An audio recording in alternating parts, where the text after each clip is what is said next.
Hello, my name is Ben Lovegrove, and in this video I'm going to talk about 5G, the benefits of this technology, the alleged health risks, and some of the conspiracy theories. I'm a network engineer and I've worked in the IT industry since the early 1990s. So I know a little bit about configuring, maintaining and troubleshooting networks and keeping them secure, but I'm not an electronics research scientist.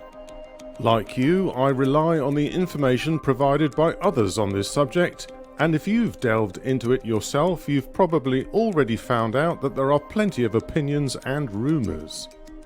Let's begin by defining 5G and how it's different from 4G. A cellular or mobile network is one in which areas are divided into cells containing up to 3 masts which transmit and receive data wirelessly. 2G, 3G and 4G use microwaves, whereas 5G uses millimetre waves. Due to this short wavelength, 5G masts and antennae will be required every 100 to 200 metres to create the networks, so the number of masts will be quite dense in urban areas. 5G promises to provide super-fast connectivity over the cellular network, enabling the Internet of Things to become a reality. For reasons of lower cost and higher productivity, many would welcome this, particularly now that some companies have discovered the advantages of having at least some of its workforce working from home.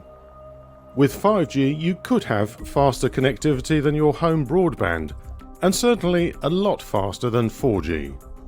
To give you an idea, it has been estimated that 5G will provide speeds of up to 1000 megabits per second or 1 gig, as opposed to an average of just 45 megabits per second with 4G. What are the health risks? There was research into the risks of 2G and 3G, and there was some into 4G conducted in the 1990s, but there's been no proper funding into the health risks of 5G.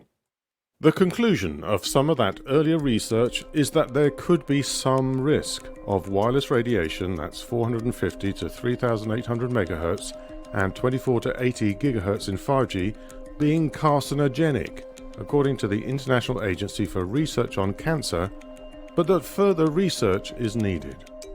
The concern among scientists is that the rollout of 5G, which will run alongside 4G for some time, will expose millions of people to RFR, radio frequency radiation, and its possible risks to health.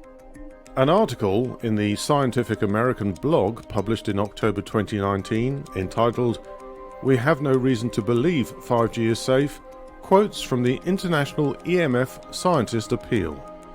This was signed by 240 scientists who have published no less than 2,000 peer-reviewed scientific papers on the subject of EMF in scientific journals. The appeal asserts, "Numerous recent scientific publications have shown that EMF affects living organisms at levels well below most international and national guidelines. Effects include increased cancer risk, cellular stress, increase in harmful free radicals, genetic damages, structural and functional changes of the reproductive system, learning and memory deficits, neurological disorders, and negative impacts on general well-being in humans.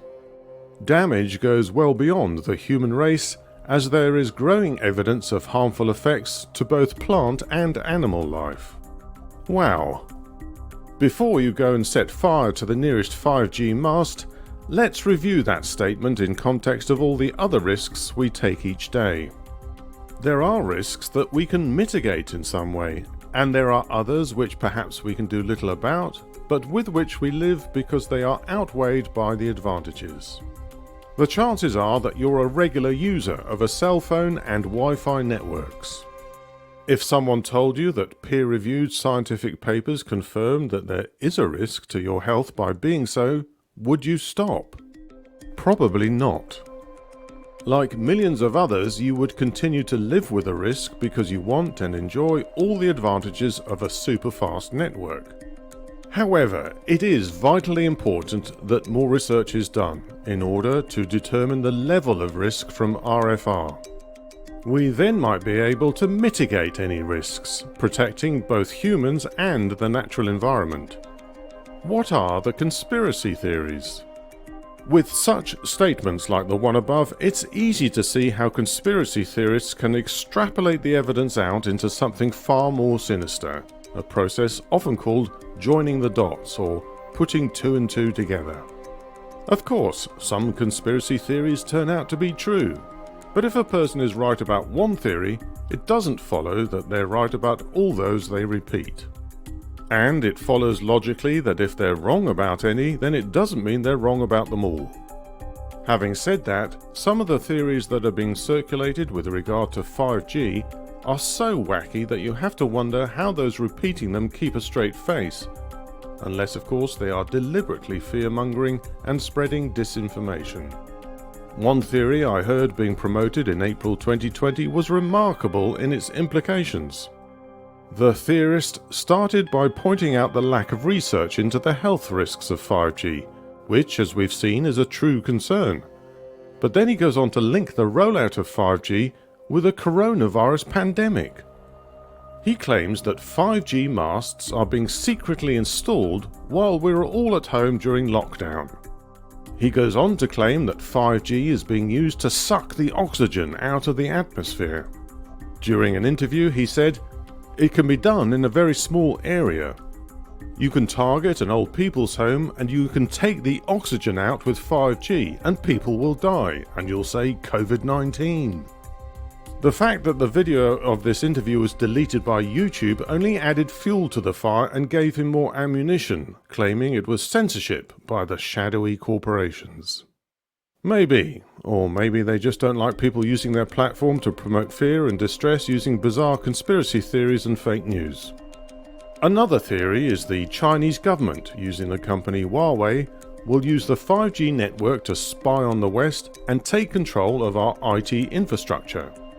Obviously, we have to be vigilant about the competence and motives of any company involved in the supply of hardware, software, and the services that are vital to our economies.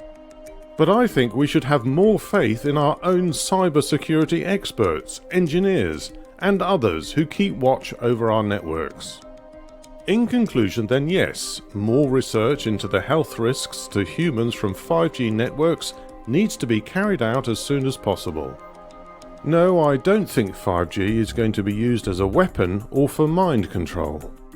You may think otherwise, and if you do, then please express your opinions in the comments below. Thanks for watching, but don't go yet as I have an important request. Please consider doing one or more of the following. If you'd like me to create a video for you to promote your products or services, go to redspan.com and use the contact form or just leave a comment below. Do the same if the sound of my voice is a fit for your voiceover needs. If you'd like to sponsor more videos like this, go to patreon.com/redspan. Your donation, however small, will help me to improve both the quality and the quantity of my videos. If you enjoyed this video, please give it a like and share it with others.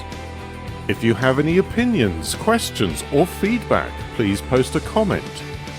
Finally, subscribe to my channel and click the bell to be notified of new similar videos. Thank you for your kind attention.